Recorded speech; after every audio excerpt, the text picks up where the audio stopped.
The vast, gleaming ship known as the Asterisk, Inevitable Ascension Asterisk, glided silently through the darkness of space, its massive hull reflecting the distant light of an unremarkable yellow star. At the head of a formation of 14 other vessels, it led the first contact fleet of the Galactic Confederacy toward its newest target, a small blue-green planet in the outer rim of a spiral galaxy. Commander Park stood tall on the bridge, his hands clasped behind his back as he watched the view screen with practiced patience. After 200 years serving in the Confederacy's expansion forces, first contacts had become routine. This would be his 47th integration, and nothing about the preliminary scan suggested it would be any different from the others. "Magnify Sector 3, he ordered, and the image shifted to focus on the night side of the planet, where tiny clusters of light marked primitive cities. Science Officer Kim worked at her station, her fingers dancing over the holographic controls as she compiled the final analysis. "Preliminary scans complete, Commander. The species calls itself human. They are carbon-based bipeds with limited industrial capability. They've managed to reach their moon and establish a small orbital presence, but nothing beyond their immediate system." Park nodded with mild interest. "Any sign of unified government?" "Negative. They remain divided into nation-states, approximately 200 separate political entities with varying levels of development. Weapons capabilities." Kim actually smiled at this. "Primitive nuclear devices, no orbital defense platforms, no energy weapons, no detection systems capable of identifying our approach. They are, by all measurements, at least 3 centuries behind minimum Confederacy technological thresholds." Park turned to Communications Officer Yoon. "Standard first contact protocols. Prepare the diplomatic team for deployment once we establish orbit, and notify the absorption corps to begin cultural analysis." Yoon nodded, her fingers already moving across her console. "Yes, Commander. Shall I prepare the standard welcome message?" "Not yet," Park replied. "Let's establish orbit first. I want to observe their communications for at least 1 planetary rotation before we announce ourselves." The bridge crew worked with the quiet efficiency that had made the first contact fleet legendary across the Confederacy. 27 species had been peacefully absorbed into the galactic community under Park's command alone. The process was well established: observe, contact, demonstrate technological superiority, and then begin the decades-long process of cultural and technological integration. The fleet slowed as it approached the outer planets of the system, their massive engines barely registering on the primitive detection systems the humans had deployed. To any Earth observer who happened to be looking, they would appear as nothing more than unusual stellar phenomena. "Entering final approach vector," announced Navigation Officer Lee. "Preparing for standard observation orbit." Park moved to the command chair at the center of the bridge and sat down, automatically adjusting the neural interface at his temple that connected him to the ship's systems. Through this link, he could feel the gentle vibration of the engines, sense the micro-adjustments of the navigation systems, and monitor the life signs of every crew member aboard. "This should be straightforward," he commented to his second-in-command, Han, who stood beside the command chair. "Based on their development curve, they'll be ready for full integration within 60 years. Han nodded. "The preliminary cultural analysis suggests they'll be particularly useful in the creative arts division. They seem to have a disproportionate focus on entertainment and artistic expression for their technological level." "Interesting," Park replied, though his tone suggested it was anything but. After so many first contacts, the patterns had become predictable. "We'll begin standard." His words cut off as every screen on the bridge suddenly flickered. The ship's systems registered an incoming transmission, but the source was unclear. "Sir," Yoon called out, confusion evident in her voice, "we're receiving a transmission." Park frowned. "From where?" "The humans." I'm not sure," she admitted, her fingers working frantically. "It's coming through on all channels simultaneously. All frequencies, even our secure quantum networks." That got Park's attention. He straightened in his chair. That's impossible. Their technology couldn't possibly. The message appeared on the main view screen, cutting him off mid-sentence. Simple text, displayed in perfect standard Confederacy language. This is Earth. We stand alone. We wish to remain alone. Departure is advised. For several seconds, the bridge was silent, the crew staring at the message in disbelief. Is this some kind of malfunction? Park finally asked, his voice sharper than intended. Kim was already running diagnostics. Negative, Commander. This is an external transmission. And it's not just in standard. It's being simultaneously broadcast in all 17 official Confederacy languages. Park felt a chill that had nothing to do with the ship's temperature. That's not possible. Check our systems. This has to be an internal error. Sir, Han said quietly, the message is being received by all 15 ships in the fleet, simultaneously, and it's coming from the planet below. Park rose from his chair and approached the view screen, studying the simple message that couldn't exist. How could a pre-spacefaring civilization access our secure channels? How could they know our languages? No one had an answer. Scan deeper, Park ordered, his voice regaining its authority. I want to know exactly what we're dealing with. Full spectral analysis of their technology. Look for hidden installations, orbital platforms, anything we might have missed. The crew moved with renewed urgency. The routine first contact suddenly transformed into something none of them had experienced before. No hidden installations detected, Kim reported after several minutes of intensive scanning. No orbital platforms beyond their primitive satellites.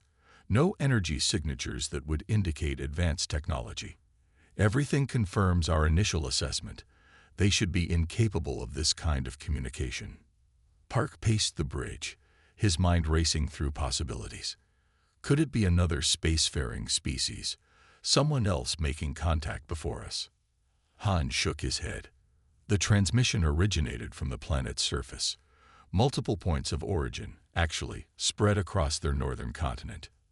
Send a reply, Park decided. Standard diplomatic greeting. Make it clear we come in peace as representatives of the Galactic Confederacy. Yoon composed the message and sent it toward Earth. Minutes passed with no response.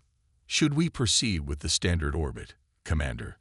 Lee asked, breaking the tense silence. Park hesitated, something he rarely did. The procedures were clear, but something about this situation felt wrong. After a moment, he nodded. Proceed with caution. Maintain full shields and alert status. The massive ships of the first contact fleet moved into their predetermined positions, forming a perfect geometric pattern above the blue planet. From this distance, they could observe every corner of Earth, monitoring communications, mapping resources, and preparing for the inevitable first meeting. All ships report standard orbit achieved, Commander, Lee announced. Park nodded, his eyes still fixed on the planet below. Now we wait. Continue monitoring all frequencies for any further communication. The hours passed slowly, each crew member tense at their station.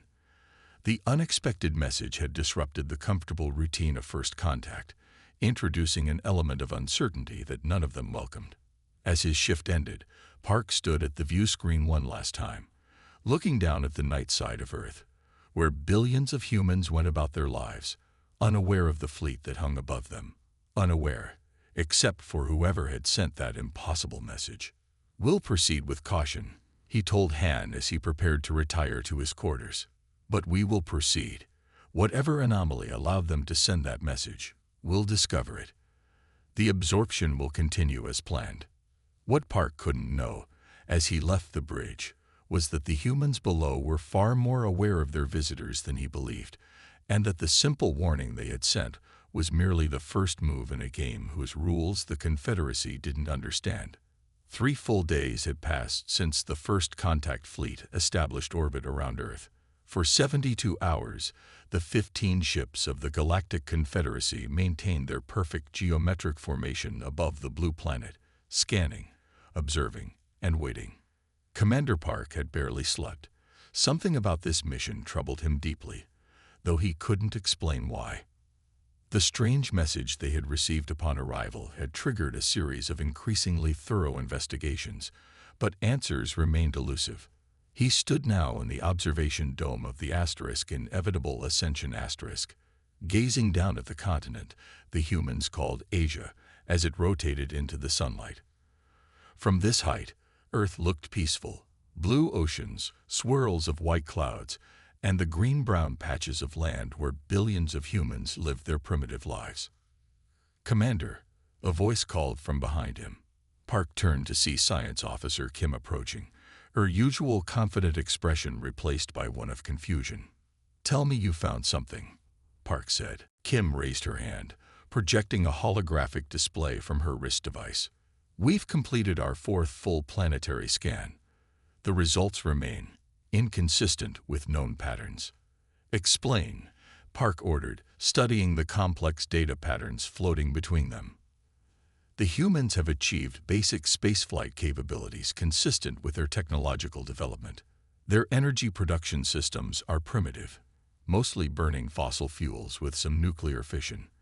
Their weapons are basic projectiles and chemical explosives." She paused, clearly troubled. "Yet somehow they accessed our secure quantum channels with perfect fluency in all Confederacy languages." Park frowned. "Could they have intercepted one of our ships in the past? Captured our communication systems?" "That's what I've been investigating," Kim replied. "But there's no record of any Confederacy vessel ever entering this system before us. And even if they had somehow obtained our technology, they would need decades, perhaps centuries to understand it, let alone use it with such precision." Park turned back to look at the planet below. "What about their communications? Any notable activity since their message?" "That's another anomaly," Kim said, adjusting her holographic display to show communication patterns. "They continue using their primitive radio and digital networks. No sign of the advanced technology that would be necessary to contact us as they did. It's as if—" She hesitated. "As if what?" "As if they used one technology to contact us, then hid it completely." Park considered this.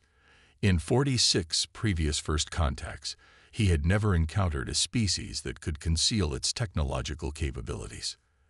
The standard progression of technological development was well documented and predictable across all known species.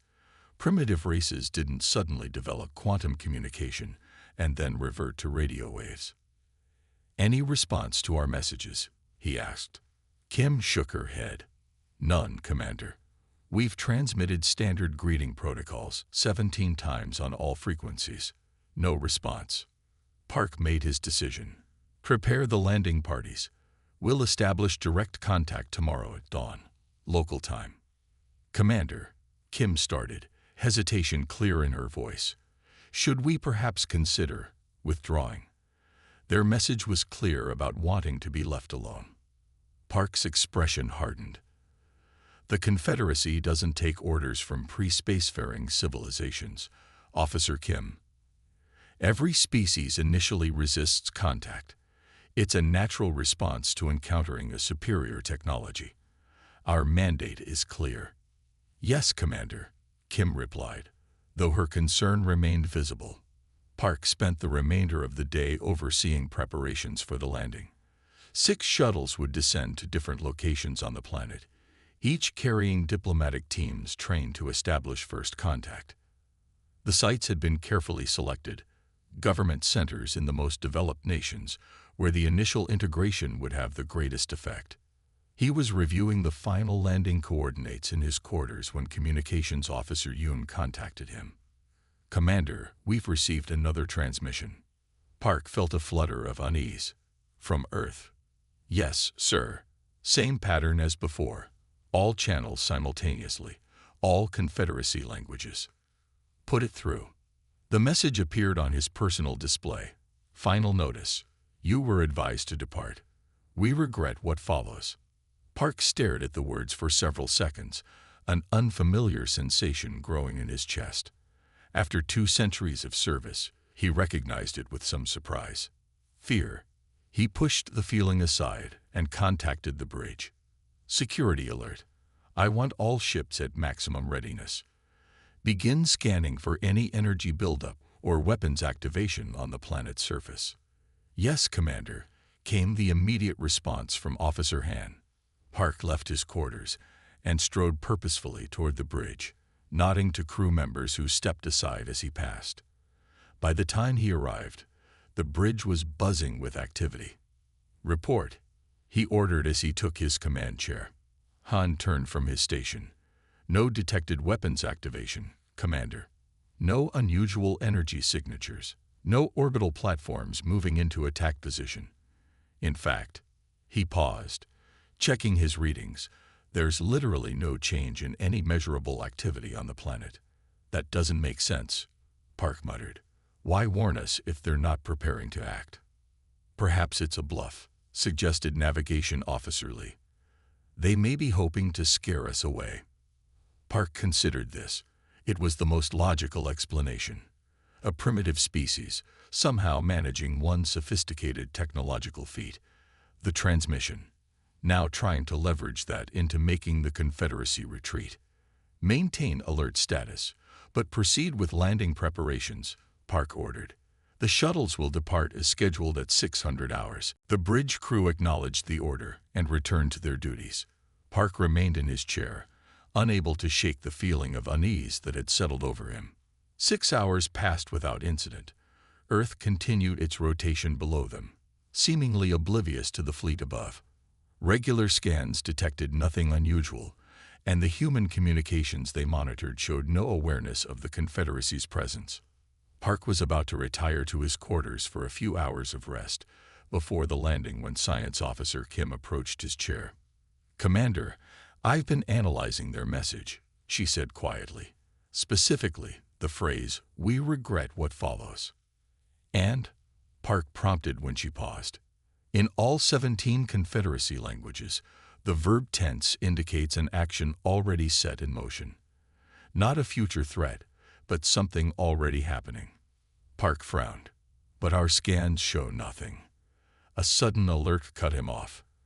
Emergency lights flashed across the bridge as Warning Officer Choi called out, "Commander, unusual energy reading." "Source?" Park demanded, immediately alert. Choi looked confused as he checked his readings. It's coming from within our ship, sir. And reports coming in from all ships in the fleet. The same energy signature, growing stronger." "That's impossible," Park said, rising from his chair. "Internal scan." His words died as a strange shimmer appeared in the air at the center of the bridge. It was barely visible at first, like a heat distortion, but it rapidly expanded into a swirling vortex of light that seemed to bend the very space around it. "Evacuate the bridge," Park shouted, but even as the crew moved toward the exits, similar distortions appeared throughout the room. Officer Kim was scanning the phenomenon with her handheld device. "Commander, this isn't any energy form in our database. I don't know how to describe it. It's like space itself is being folded." Park hit the ship-wide alert. "All personnel, emergency protocols, unknown phenomenon detected on all decks. Prepare for." The distortion expanded suddenly, enveloping Park mid-sentence. He felt no pain, merely a strange sensation of stretching, as if his very atoms were being gently pulled apart and reassembled. The bridge around him faded from view, replaced by a kaleidoscope of light and color unlike anything he had ever seen. Throughout the 15 ships of the First Contact Fleet, identical phenomena appeared simultaneously. 12,000 crew members experienced the same strange sensation as their reality seemed to fold around them. And then, in an instant, the entire fleet vanished from Earth orbit. No explosion, no debris, no energy discharge. One moment, 15 massive starships hung above the planet. The next, they were simply gone, leaving no trace of their existence. At the edge of the solar system, a small automated probe detected the disappearance. Following its programming, it recorded the event and immediately set course for Confederacy space, carrying with it the only evidence that the First Contact Fleet had ever reached Earth at all. On the planet below, In a nondescript building in a city humans called Seoul, a small group of people sat in a circular room, their eyes closed in deep concentration. As the fleet vanished, they opened their eyes and looked at one another with expressions of regret and resolve. "It is done," said one, an elderly man with deep lines etched in his face. "They left us no choice." "Where did you send them?" asked a younger woman beside him. The old man sighed. "Somewhere safe. Somewhere they can learn. If they do, perhaps one day they can return." Outside, the sun rose on a new day. Billions of humans went about their lives, unaware that their planet had just demonstrated to the galaxy that Earth would not be so easily absorbed.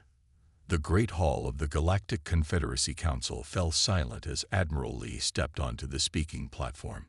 Hundreds of representatives from across the galaxy watched intently, their diverse physiologies all sharing the same expression of concern.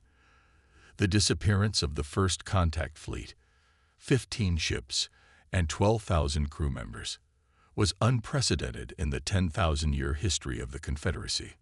Admiral Lee was not a man who enjoyed public speaking. At 67 years old, he had spent most of his career in tactical command positions, preferring action to politics. But as the Confederacy's most decorated fleet commander, he had been the obvious choice to lead the investigation into what was now being called the Earth Incident. "Honored counselors," he began, his voice carrying clearly through the vast chamber, "I present the initial findings of the Earth Investigation Commission." Behind him, a massive holographic display activated, showing the small blue planet that had become the source of the Confederacy's first major crisis in centuries. 42 days ago, our automated systems received a return signal from a monitoring probe at the edge of the system designated Sol. The probe had been programmed to return if contact with the first contact fleet was lost. Lee paused, allowing the significance to sink in. According to the probe's data, the entire fleet vanished without warning. No debris, no energy discharge, no distress signals. They simply ceased to exist. Murmurs spread through the council chamber. A representative from the Tauran sector stood. "Admiral, are we to believe that a pre-spacefaring civilization somehow destroyed 15 of our most advanced vessels simultaneously?" Lee's expression remained neutral. "The evidence does not support destruction, Counselor. There was no debris field, no radiation signature, nothing to indicate the ships were attacked. They vanished. Vanished." The word echoed through the chamber with disbelief. "Yes," Lee confirmed. "And before they did, they received 2 messages from the planet's surface. The first upon arrival: 'This is Earth. We stand alone. We wish to remain alone. Departure is advised.' And the second, shortly before the disappearance: 'Final notice. You were advised to depart. We regret what follows.'" The High Counselor, Min, rose from his seat at the center of the chamber. His species aged differently from humans, and though he was over 300 years old, he appeared barely middle-aged. Only the wisdom in his eyes betrayed his centuries of experience. "Admiral Lee," he said, his voice cutting through the growing noise, "your report suggests capabilities far beyond what should be possible for a species at Earth's development stage. How do you explain this discrepancy?" Lee had been asking himself the same question since the probe's data first reached him. "I cannot yet explain it, High Counselor. All scans indicated a civilization that had only recently achieved basic spaceflight. They should not possess technology capable of affecting our ships in any way, let alone making them vanish without a trace. Could the data be corrupted?" Another counselor called out. "Perhaps the probe malfunctioned." "We've considered that possibility," Lee responded. 3 separate technical teams have analyzed the probe. It was functioning perfectly. The data is accurate. The chamber erupted into dozens of conversations as the council members discussed this troubling information. The High Counselor raised his hand for silence, which gradually spread across the room. "What do you recommend, Admiral?" Min asked when quiet had been restored. This was the moment Lee had been dreading. His recommendation would likely determine the fate of Earth and potentially many Confederacy citizens. "I recommend a cautious approach," he began. "We should dispatch 3 stealth observation vessels to establish surveillance positions at the edge of the Sol system. These ships will be equipped with our most advanced cloaking technology and will maintain absolute communication silence, except for predetermined check-in times." The High Counselor nodded thoughtfully, but another voice cut through the chamber. "Caution." The speaker was Counselor Kang, the military representative. He stood from his seat, his tall frame imposing even from a distance. 15 ships and 12,000 of our people are missing, and you recommend caution. We should dispatch a battle fleet immediately. Whatever primitive trickery these humans employed, they must face the full might of the Confederacy. Shouts of agreement echoed from several sections of the chamber. Lee had expected this reaction. The military faction always preferred decisive action. "With respect, Counselor Kang," Lee replied firmly, "we don't understand what happened to our fleet. Sending more ships blindly into the same situation would be irresponsible." "You speak of responsibility." Kang's voice rose. "What of our responsibility to our missing people? What of our responsibility to show that the Confederacy cannot be defied by a primitive species?" The debate raged for hours. Lee stood calmly at the center of the storm, repeating his recommendation for caution, while Kang and his supporters demanded immediate military action. The rest of the council was divided, some fearing another disaster if they acted too rashly, others concerned about appearing weak. Finally, as the chamber's artificial day cycle began to dim, High Counselor Min called for an official vote. "We have heard the arguments from all sides," he announced. "Admiral Lee recommends a cautious observation mission. Counselor Kang recommends immediate military intervention. The council will now decide." The voting process took only minutes. When it was complete, Min stood again to announce the result. "The council has decided.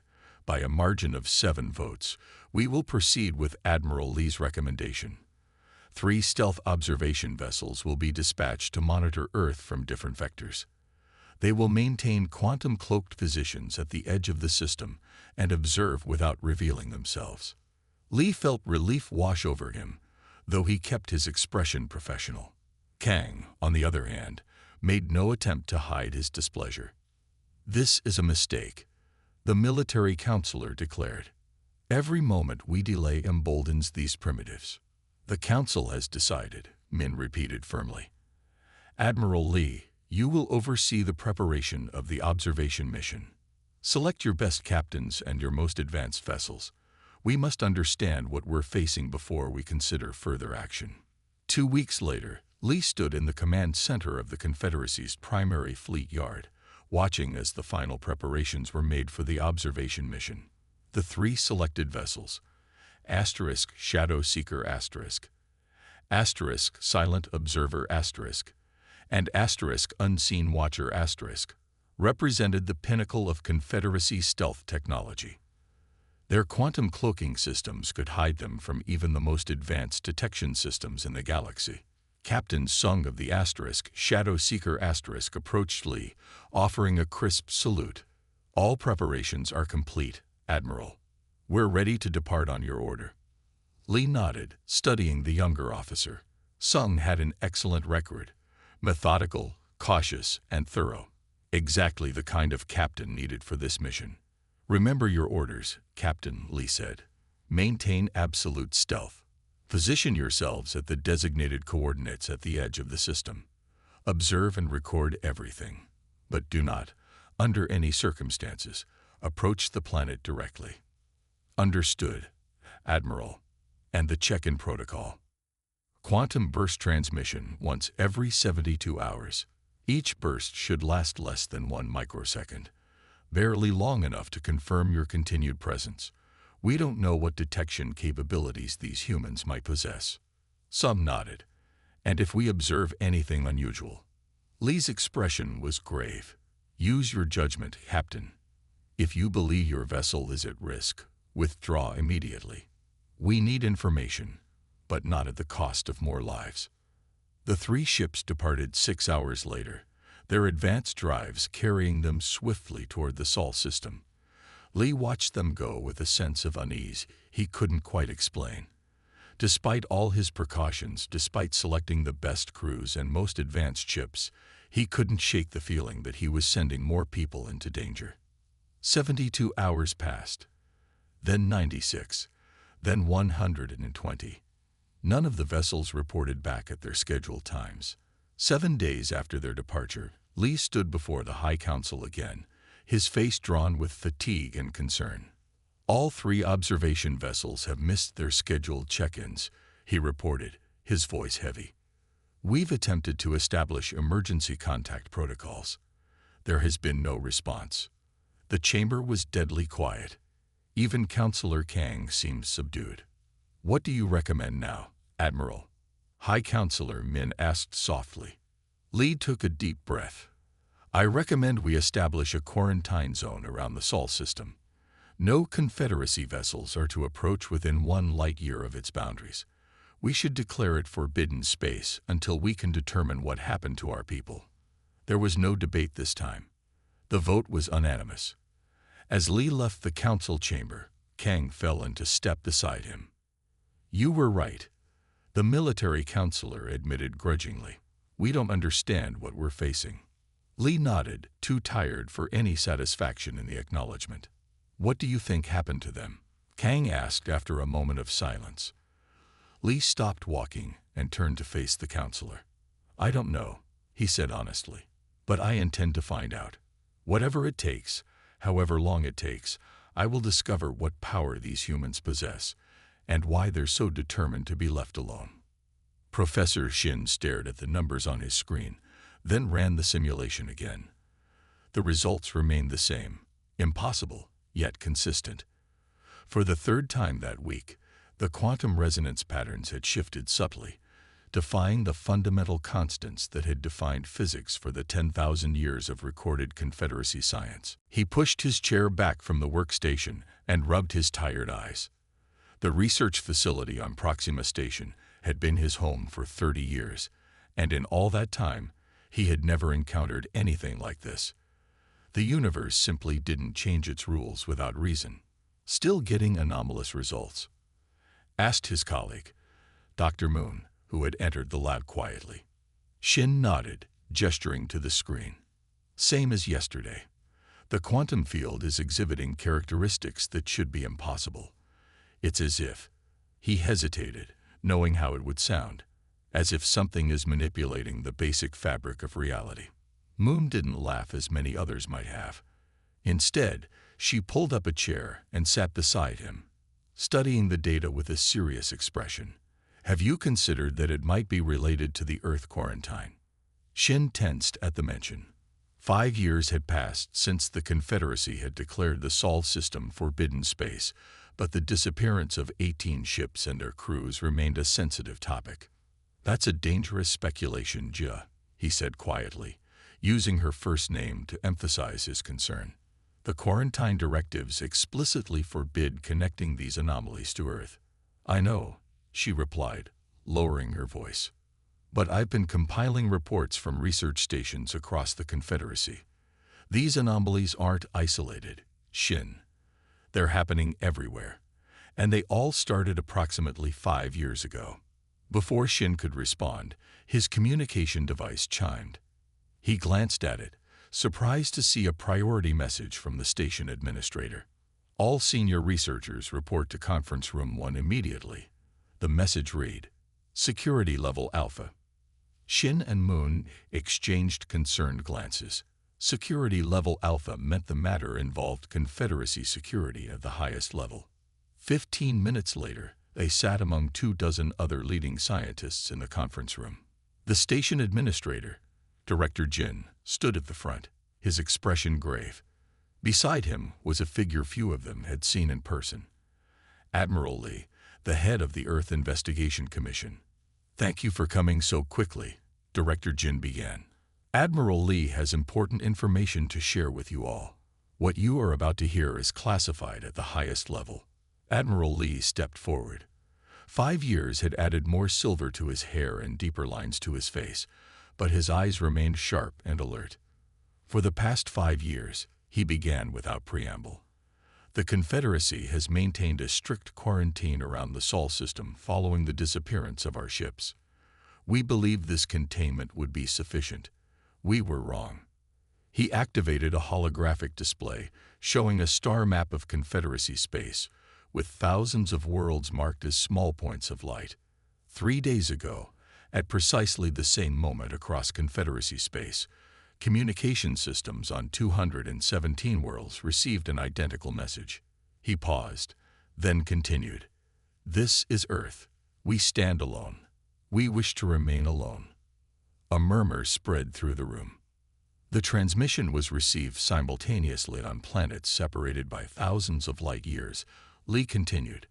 This defies our understanding of physics. Even with our most advanced quantum communication technology, there would be at least some delay. Professor Shin felt a chill run through him as he connected this information to his own research. Furthermore, Lee said, the message appeared in the native language of each world, including languages that humans could not possibly know about. On some worlds, it appeared as written text. On others as audible speech. On still others, as neural impulses directly into communication implants. The room had gone completely silent. We're not gathered here to discuss the message itself, Lee explained. We're here because many of you have been documenting unusual phenomena in your respective fields. The High Council has authorized me to inform you that these anomalies are now considered part of the Earth investigation. Director Jin took over. Each of you will receive access to a secure database containing all reported anomalies across Confederacy space. Your task is to analyze this data and help us understand what we're facing. For the next 3 hours, the scientists reviewed the compiled data. The patterns were unmistakable once they could see the complete picture. Strange fluctuations in quantum fields, unexplainable results in physics experiments, momentary disruptions in space-time that sensors could detect but not explain. Professor Shin found himself working alongside Dr. Moon and a quantum physicist named Dr. Park, who had traveled with Admiral Lee. Look at this, Park said, highlighting a cluster of data points. These anomalies all occurred within seconds of the mass message transmission. Moon nodded, and they all involve quantum-level disruptions that rippled outward, affecting systems across light years instantly. That shouldn't be possible, Shin muttered, but with less conviction than before. 5 years ago, I would have agreed, Admiral Lee said, approaching their workstation. Now, I'm no longer certain what is and isn't possible when it comes to Earth. Later that evening, as the scientists continued their analysis, a junior communications officer burst into the conference room, his face pale. Admiral, he said, we're receiving reports from the Ta City colony. They've had contact. Lee was instantly alert. Contact. With whom? A human, sir. A single human appeared in their central government building, delivered a message, and then vanished before security could respond. The room erupted in questions, but Lee silenced them with a raised hand. What was the message? The officer swallowed nervously. The same as before, sir. This is Earth. We stand alone. We wish to remain alone. But this time, there was more. Your continued attempts to understand us through your science will not succeed. Your paradigms cannot contain us. 3 days later, Admiral Lee stood once more before the High Council. The chamber was less crowded than usual. Only the highest-ranking counselors were present, a testament to the sensitivity of the matter. Based on the combined analysis from our top scientific minds, Lee reported, we can draw several conclusions about the Earth phenomenon. He activated a holographic display showing a compilation of data from across the Confederacy. First, these humans possess capabilities that fundamentally contradict our understanding of physics. They can transmit messages instantly across any distance. They can transport themselves to any location without ships or technology. And they appear to be able to manipulate the basic fabric of reality at the quantum level. High Counselor Min leaned forward. Are you suggesting they possess some advanced technology we cannot detect? That was our initial theory, Lee acknowledged. But after 5 years of investigation, I no longer believe we're dealing with technology at all. He paused, knowing how his next words would be received. I believe we're dealing with a species that has evolved along a completely different path than any we've encountered before. Explain, Min requested. Every species in the Confederacy developed along similar lines.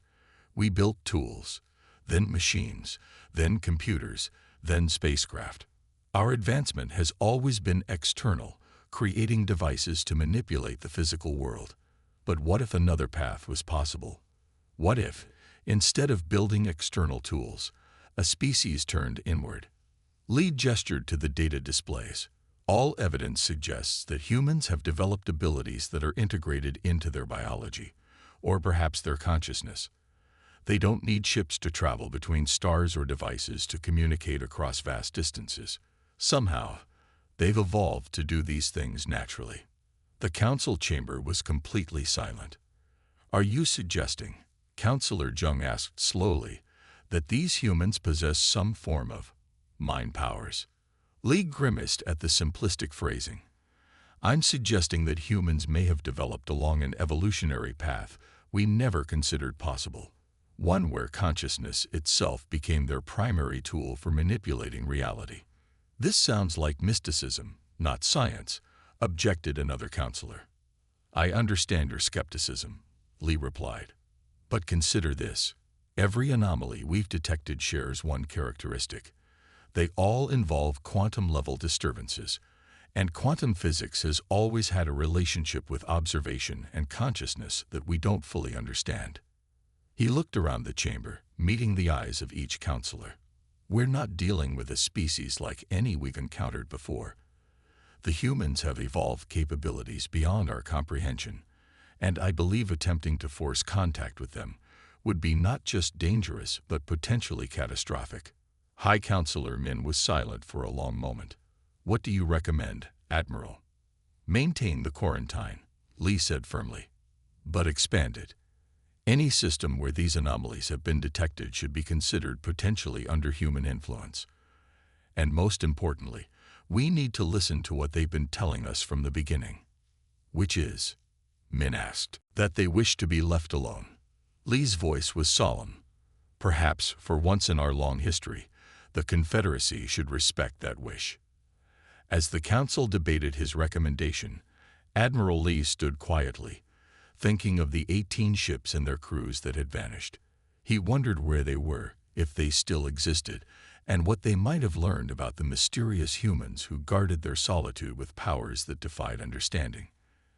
Admiral Lee stood at the viewport of the small diplomatic vessel Peaceful Approach *, watching as the blue marble of Earth grew larger against the backdrop of stars. 25 years had passed since the first contact fleet vanished, and Lee's hair had turned completely white. At 76, this would be his final mission before retirement. Are you certain this is wise, Admiral?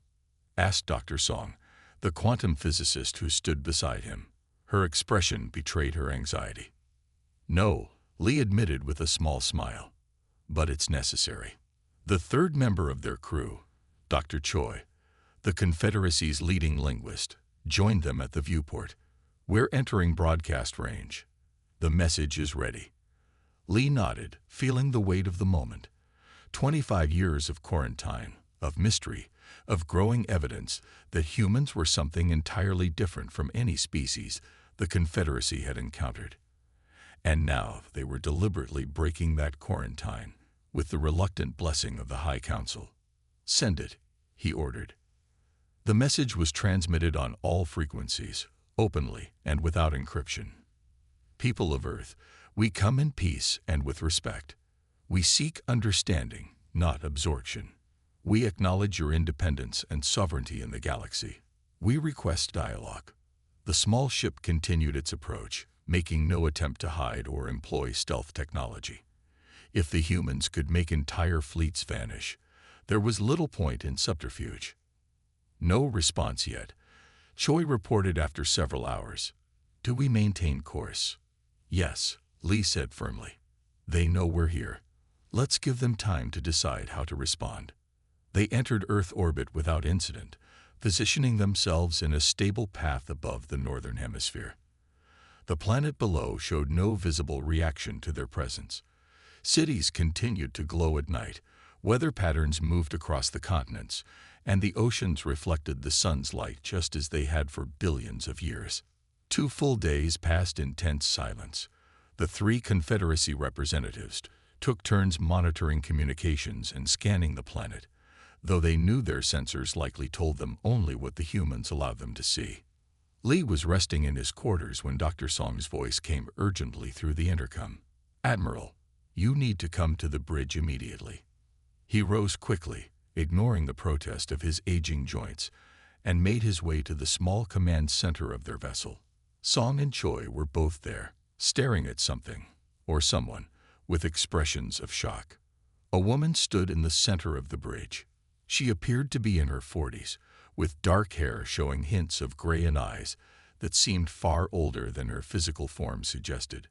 She wore simple clothing, a white tunic and dark pants, and carried no visible technology or weapons. "Hello, Admiral Lee," she said in perfect Confederate standard, her voice calm and measured. "I am Dr. Han, Earth's diplomat of cosmic affairs. Thank you for your patience." Lee recovered from his surprise more quickly than his colleagues. After 25 years studying the Earth phenomenon, he had prepared himself for such a moment. "Thank you for responding to our message, Dr. Han," he replied with a small bow. "May I ask how you came aboard our vessel? Our sensors detected no transport technology." She smiled slightly. "That's part of what we need to discuss, Admiral. Your understanding of transportation is based on moving physical objects through space. We take a different approach." Choi stepped forward, her linguist's curiosity overcoming her caution. "You speak our language perfectly. How is that possible?" "I learned it from your crews," Han replied simply. "They have been good teachers during their time with us." Lee's heart skipped a beat. "Then they are alive? The missing ships and their crews?" Han nodded. "They are safe, Admiral. They exist in what you might call suspended animation, outside conventional spacetime. They have experienced the passage of only a few days, though many years have passed for you. Can they be returned?" Lee asked, careful to keep his tone respectful rather than demanding. "That is one of the reasons I've come to speak with you," Han said. "We are prepared to return all ships and personnel, unharmed, once we establish proper diplomatic protocols between Earth and the Confederacy." Song, who had been silently analyzing their visitor, finally spoke. "You're not using any technology that I can detect. How are you doing this? How did your people make our ships vanish? How do you transmit messages across thousands of light years instantaneously?" Han turned to the physicist with a patient expression. "Dr. Song, your questions come from a framework that doesn't apply to how we operate. Your civilization developed by building external tools to manipulate your environment. Humanity took a different evolutionary path." She gestured around the ship. "You build machines to travel through space. We learn to fold space around ourselves. You create communication devices to send signals. We learn to extend our consciousness across distance. What you call technology, we integrated into our very being." Lee listened intently, decades of theories and investigations finally leading to confirmation. "Your species developed consciousness as a tool." "Yes," Han agreed. "While the rest of the galaxy was building more complex machines, humanity turned inward. We discovered that consciousness itself, properly trained and evolved, could directly interact with the fundamental fabric of reality. What you call quantum manipulation, we experience as natural as breathing." The 3 Confederacy representatives exchanged glances, trying to process the implications of what they were hearing. "This is why you want to be left alone," Lee realized. "You're not hiding advanced technology from the galaxy. You're protecting yourselves from interference in your evolutionary path." Han nodded. "Precisely, Admiral. When your first contact fleet arrived with the intention of absorbing Earth into the Confederacy, we recognized the fundamental incompatibility of our approaches. We couldn't allow our development to be redirected down the technological path the rest of the galaxy follows. So you removed our ships without harming them, Lee said. As a demonstration. We tried warning first, Han reminded him. Your Commander Park chose not to listen. For several hours, they talked. Han explained how humanity had discovered its potential for consciousness-based reality manipulation several centuries earlier, abandoning traditional technological development in favor of this new path. What appeared to the Confederacy as a primitive civilization was actually a society that had chosen not to build external tools when internal development offered greater possibilities. We can travel between stars with a thought, Han explained. Create what we need by restructuring matter at the quantum level. Communicate instantly across any distance by extending our consciousness. Why would we build ships and computers and weapons when we can do all these things naturally? As their discussion concluded, Han made a formal proposal. We are prepared to establish diplomatic relations with the Confederacy under one condition. Earth and the Sol system must remain sovereign and separate. We will not join your collective, but we are willing to interact with it. Lee considered this carefully before responding. I believe the High Council will accept these terms, especially given the alternative. But I must ask, why now? Why agree to diplomacy after 25 years of silence? Han's expression softened. Because you finally approached us correctly, Admiral. You came seeking understanding, not conquest. You acknowledged our right to exist according to our own nature. That makes dialogue possible. Before departing, Han provided coordinates where the missing ships would appear 3 days after Lee's return to Confederacy space. They will be returned exactly as they were, their crews with no memory of their time in suspension. But they will carry one certainty with them, that Earth should be left in peace. As the diplomatic vessel broke orbit and set course for home, Admiral Lee sat alone in his quarters, recording his final report. After 25 years of investigation, I can now confirm that humans represent a form of intelligent life, unlike any the Confederacy has encountered before. They have not developed technology as we understand it. Instead, they have evolved their consciousness into a tool for directly manipulating reality at its most fundamental level. Their abilities, instant communication across any distance, matter transformation, space-time manipulation, appear magical by our standards, but are simply the natural result of a different evolutionary path. Where we built devices, they built awareness. Where we created external tools, they developed internal capabilities. This discovery forces us to reconsider our most basic assumptions about intelligent life and civilization. The Confederacy has always assumed that technological advancement follows a predictable path. Our path. Earth has proven this assumption catastrophically wrong. For the first time in our history, we have encountered a species that cannot be conquered, cannot be absorbed, and cannot be understood through our traditional frameworks. The humans have no need for our technology, our protection, or our collective. They wish only to be left to follow their own unique path. I recommend that the High Council formally recognize Earth's sovereignty and establish the diplomatic protocols Dr. Han has proposed. In doing so, we acknowledge not just the reality of our situation, but a humbling truth. The universe is vaster and more mysterious than we ever imagined. 3 days after Admiral Lee delivered his report to the astonished High Council, the missing Confederacy ships appeared simultaneously at their home ports across the galaxy. 15 vessels from the First Contact Fleet and 3 stealth observation ships, their hulls unmarked, their systems functioning perfectly. 12,000 crew members returned to their families with no memory of where they had been. Only an unshakable certainty that humanity should be left in peace and a strange new awareness of possibilities beyond technology. As for Earth, it continued its quiet revolution, developing in ways the rest of the galaxy could barely comprehend. From time to time, human representatives would appear at Confederacy gatherings, arriving without ships, communicating without devices, observing with interest, but never joining. A new phrase entered the diplomatic language of the galaxy: the Earthway. It came to represent the idea that there is always another path, another possibility, another way of being that might defy all expectations. Admiral Lee never saw Earth again, but on the night before his death, many years later, he dreamed of a blue planet where thought shaped reality and consciousness reached for the stars without ever leaving home.